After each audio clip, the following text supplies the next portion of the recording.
Quintero de Fénix lo saluda. ¿Qué tal, Daniel? Muy buenas tardes para vos, para tu equipo y para toda la audiencia. Bueno, José, gracias como siempre por atendernos. 2.4, ¿es la inflación que esperaba el gobierno? ¿Es un número que esperaba el gobierno de cara a lo que va a ser la última del año, la de diciembre? Y la otra, bueno, este número que para el NOA es de 1.9, pero ya los comerciantes están anticipando que la de diciembre va a venir con algún aumento porque los impuestos que se acaban de aprobar, ya los comerciantes diciendo que vamos a trasladar los precios. Bien. ¿Ahí me escuchan bien? Sí, perfecto. Bien, perfecto. Vamos a dividir la primera pregunta en dos respuestas, si querés. En cuanto a lo que sería la inflación que esperaba el gobierno, no te sabría decir, pero vamos a tratar de desmenuzar un poquito. El mercado esperaba una inflación de 2,8% para noviembre. 2.8. 2.8, eso es lo que esperaba según la expectativa de relevamiento del Banco Central para noviembre. Es decir, que una inflación del 2,4 está por debajo de lo que anticipaba el mercado. Hasta ahí podríamos decirse, si lo querés llamar, es lo que esperaba el gobierno, sí, según el relevamiento del mercado. Pero, no sé si te acuerdas que hace unos días atrás se bajó la tasa de interés. Sí, sí. Bueno, más o menos como para tener un dato cercano al 32%, poquito más, poquito menos. Que el 32% lo divides en 12, que una tasa nominal, no es la efectiva, sino la nominal, te da una inflación del 2,6, es decir, una tasa de interés de 2,6. Vos sabés que para que la tasa de interés sea atractiva, tiene que estar por encima de la inflación esperada, porque si no, no es atractivo la tasa de política monetaria. Esta tasa de política monetaria te da un 2,6. Entonces ya uno induce que el gobierno indirectamente o tenía cierta información o esperaba una inflación por debajo del 2,6, que es la tasa de referencia de la política del Banco Central. Entonces, una cosa es lo que esperaba el mercado a través del relevamiento, que puede ser lo que te esperaba el gobierno, no sé cuál es la información que maneja su equipo económico, pero al uno deducir la tasa de política monetaria, uno ya podría anticiparse que esperaba una inflación por debajo del 2,6. Claro. Me parece que anda cercano al valor que por lo menos uno deduce que el gobierno esperaba. Hay que decir otra cosa que también es muy importante decirlo, que es la inflación o una de las inflaciones más bajas de los últimos 50 meses. Ojo con eso. No, si estoy haciendo un relevamiento, prácticamente tenemos que remontarnos cerca de julio, junio del 2020, como para tener una idea, ¿no? Bueno, el ministro Caputo acaba de tuitear, postear en su cuenta de X, 2.4, inflación minorista en noviembre, la más baja desde julio de 2020. Alimentos 0.9. Ahí justo le acabo de pasar el gráfico a Uria, que seguramente lo tiene a mano. Sí. Y justamente es el que, sí, naturalmente es así. Entonces es un gran logro de la política monetaria del gobierno. Alimentos 0.9, José, mira, dice alimentos 0.9, bienes 1.6, canasta básica alimentaria 1.1, canasta básica total 1.5, el proceso de desinflación continúa, cada vez más cerca de bajar el crawling peg, que esa es una pregunta que hace 500 programas que te quiero hacer. ¿Qué es el crawling peg? Eso dejarlo para después. Ahora quiero llegar a explicar lo relevante, que no, que está pasando esa perspectiva, sin duda el presidente creo que lo supo decir en su momento. Primero, el crawling peg son las micro devaluaciones, que es del dólar oficial. Entonces, el dólar, ¿cómo le puedo decir? Los precios depende de determinadas variables, entre ellos la política monetaria, que incide a lo largo del tiempo. Quizás uno reduce la política monetaria ahora, pero su efecto quizás sean 12 meses o más en los precios. Pero la que tiene incidencia casi en forma inmediata es el tipo de cambio oficial. No el dólar blue, no el dólar MEP, sino el tipo de cambio oficial. porque es el tipo de cambio al cual acceden los importadores para traer los bienes. Sí. Es un caso de estudio, es decir, uno puede decir muchas cosas, pero científicamente, por lo menos empíricamente, ¿no?, está comprobado eso. Ahora, el Crowding Peg son las microdevaluaciones que estamos al 2%. Perfecto. Son las microdevaluaciones y es el Crowding Peg. Exactamente, que usted sabe que la política cambiar el gobierno hace que todos los meses aumente un 2% el tipo de cambio, ¿sí?, el dólar oficial.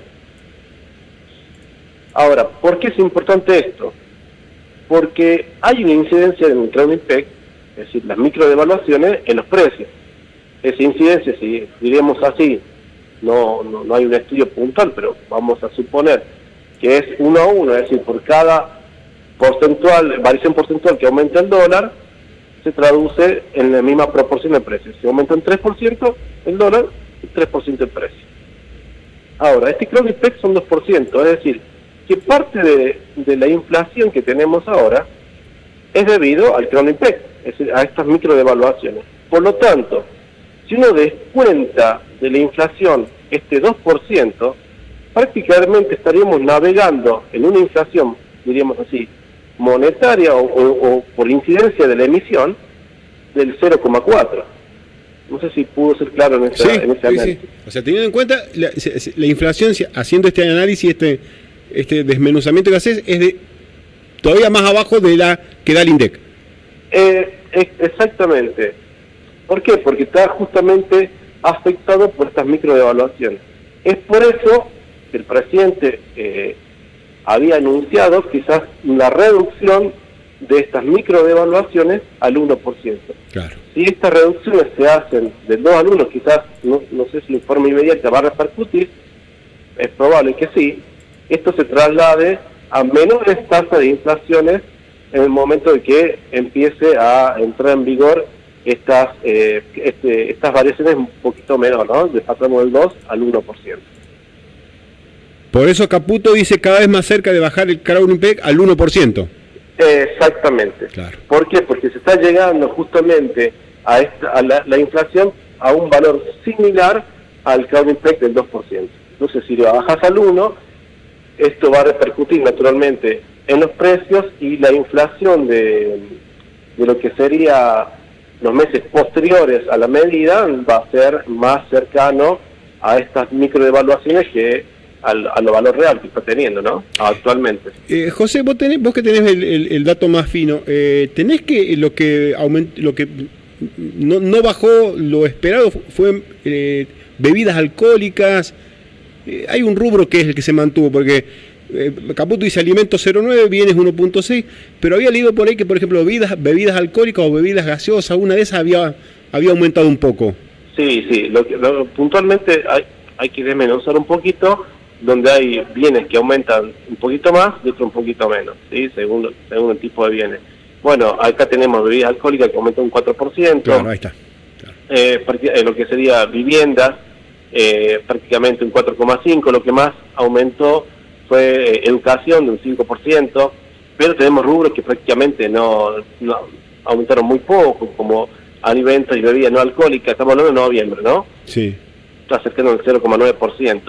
Lo que me llamó la atención, y digo que no lo esperaba, es que no solamente la inflación es una de las más bajas, sino que en una de las categorías se llegó a una deflación. Es decir, que entiéndose deflación como caída de los precios, es decir, una inflación negativa. ¿En qué rubro fue? Esto en una categoría, no en un rubro puntual. En la categoría bienes, o mejor dicho, bienes o servicios estacionales. Tenemos 3 categorías, que sería la inflación núcleo, que es la que no es afectada por variaciones estacionales ni por precios regulados. Luego lo estacional, eso sí cayó por la cuestión estacional, pero es la primera vez que en varios años que se la ve en inflación negativa, por lo menos en esta categoría. Y lo regulado, que sí tiene un poquito más de variación, que es aproximadamente del 3,5%. Pero el dato a tener en cuenta es que la categoría estacional entró en por este mes, en una deflación, diríamos. Perfecto. La del NOA fue de 1.9, la del NOA, la de La Rioja. Exactamente, 1.9. Y imaginen que NOA perforó la barrera del 2 antes que Nación. Pero ¿y por qué no se está notando esto? Bueno, obviamente por lo que acaba de decir Pairetti hablando esta mañana del centro comercial, ¿no? Porque nos están matando impuestos, entonces obviamente lo trasladamos a los precios. En La Rioja todavía no vamos, o sea, en diciembre podemos tener un aumento a nivel local de la inflación. Bueno, ahí vamos a ver. Generalmente se ve uno que tiene varios años, conoce que diciembre, por cuestión de estacionalidad, ahora la estacionalidad que en noviembre fue negativa, uno esperaría que la estacionalidad ya fuera positiva y que incida en la inflación. Es esperable que sea un poquito más que noviembre, ¿no? Eso uno ya lo espera. Aunque puede sorprender, ¿no? Estamos hablando de términos esperados. Ahora, ¿por qué se nota? ¿Por qué no se? Vamos a tratar de desmenuzar. La inflación de NOA, no se olvide que es todo el noroeste argentino. Sí.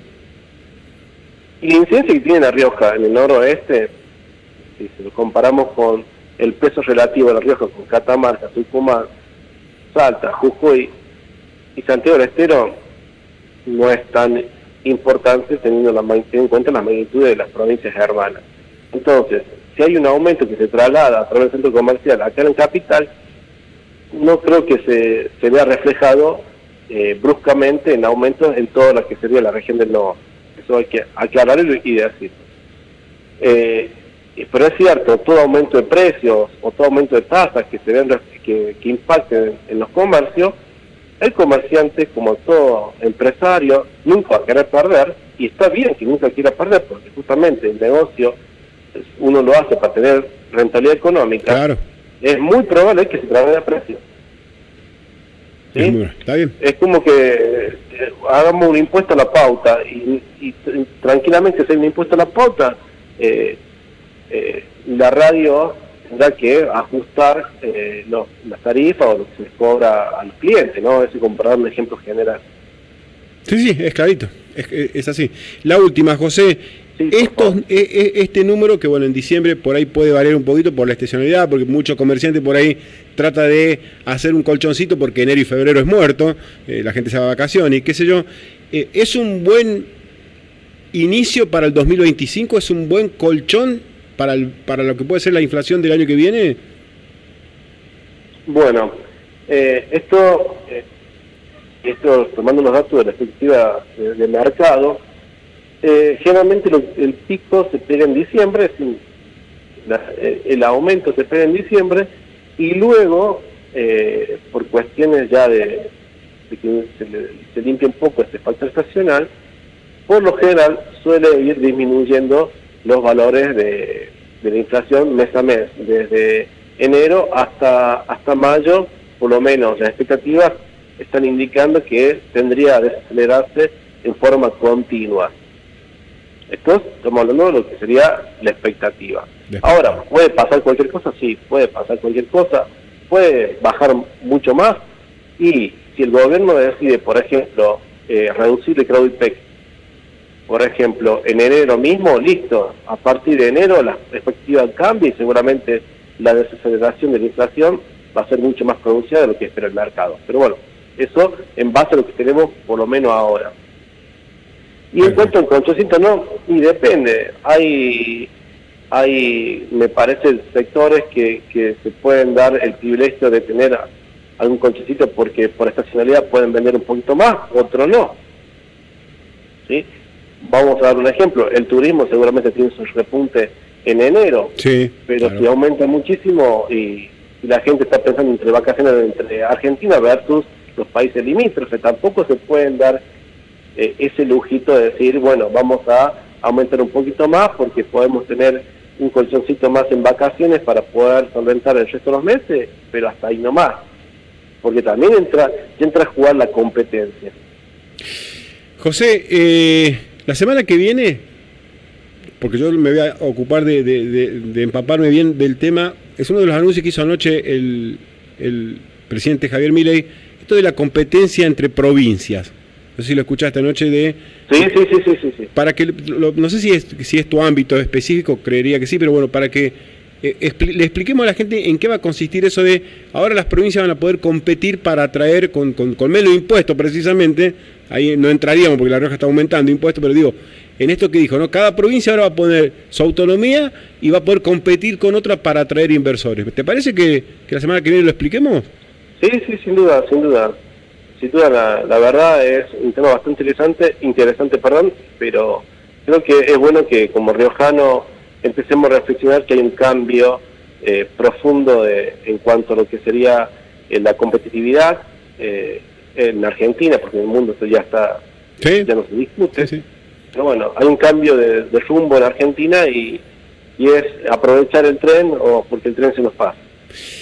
José, gracias por atendernos como siempre. Por favor.